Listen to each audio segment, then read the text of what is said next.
Oh, the government is having trouble hiring young workers? I wonder why that would be. The incentives for Gen Z just aren't there anymore. The infrastructure that Gen Z wants is also not there. The work lifestyle that Gen Z wants is not there either.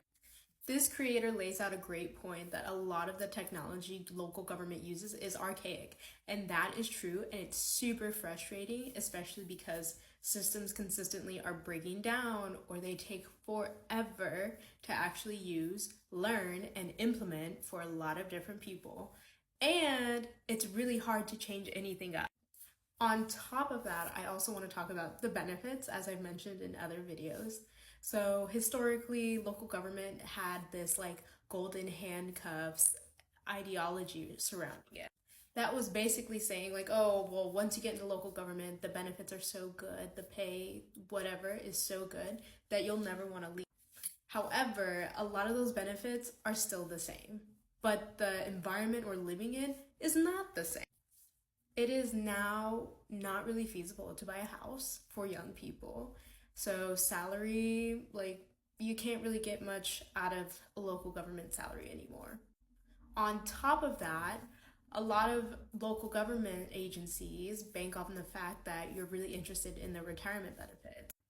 Whereas Gen Z is like, well, that doesn't look great for us or really incentivizes us because there's a lot of older people getting older and about to retire and use up all those funds. Not that many people are having kids anymore, so who's gonna really put money in that fund when we retire? And then three, there's this overarching sentiment that it's gonna collapse in the next 10 years anyway, so doesn't make sense for our bank.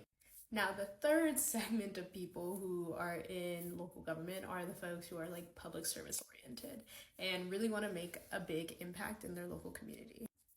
While I appreciate that and I love that, and I also slightly identify with that, you can now do a lot of that social impact work in the private sector.